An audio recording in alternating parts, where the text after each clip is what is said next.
Assalamualaikum warahmatullahi taala wabarakatuh, dan selamat pagi, selamat petang dan selamat malam juga kepada anak murid sah. Okey, seperti biasa sekolah pun akan bermula esok lusa dah pun Okey, tapi pengajaran kita tetap diteruskan. Okey, seperti biasa JCS Jom Cerita Sains.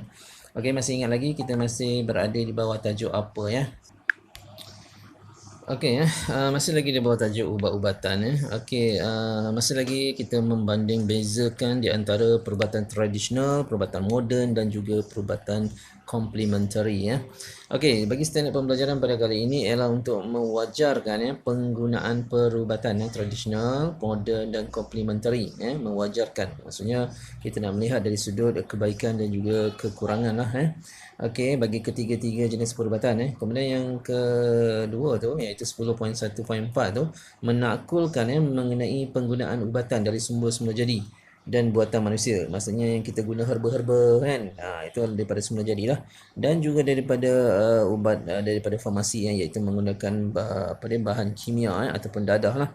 Okey, kemudian yang kelima tu, yang ketiga 10.1.5 merumuskan kesan penyalahgunaan ubat-ubatan. Okey seperti biasa sila buka buku teks anda Okey bagi mereka yang ada buku teks, sila rujuk kepada muka surat 210 Okey, 210 iaitu penggunaan ubatan buatan manusia dan ubatan daripada sumber semula jadi Okey,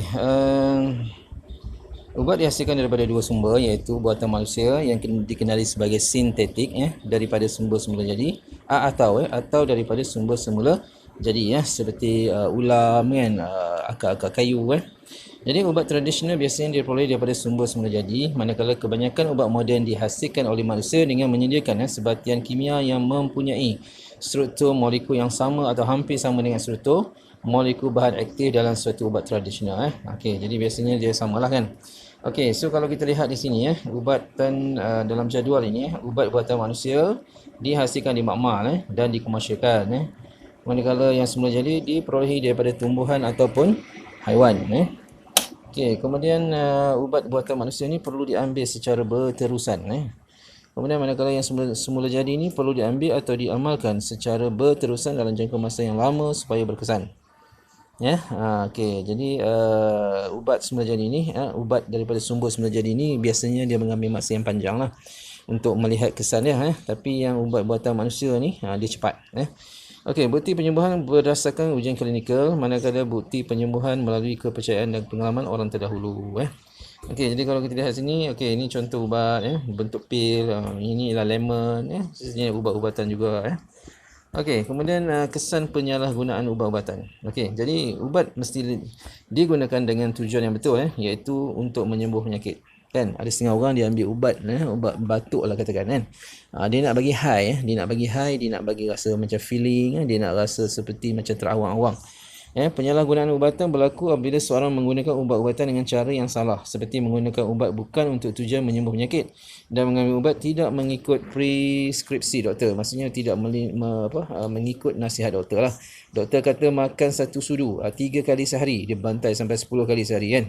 Jadi ini yang tak boleh Hal ini mengakibatkan risiko kesan sampingan Jadi kesan sampingan ialah kesan yang tidak diingini daripada penggunaan ubat Jadi kalau lihat dalam infografik ini ataupun gambar rajah ini, kesan penyalahgunaan ubat-ubatan menyebabkan kematian. So boleh mati Okey, kemudian menyebabkan ubat itu kurang berkesan untuk melawan penyakit maka penyakit yang ingin diubati tidak sembuh kan.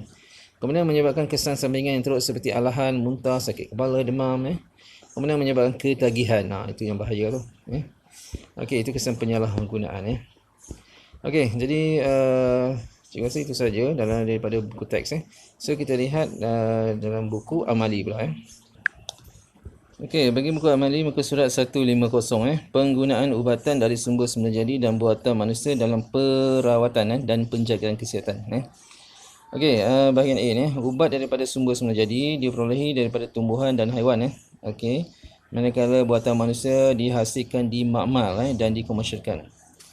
Kemudian perlu diambil dalam kuantiti yang banyak. Ini ialah ubat semula jadilah. Tapi bagi yang klinikal ni mengambil kuantiti yang sedikit Okey, mengikut sukatan. Okey, kemudian semula jadi perlu diambil secara berterusan jangka masa yang panjang. Manakala bagi ubat yang apa yang dimakmal ni, dibuat dimakmal ni lebih senang dan berkesan.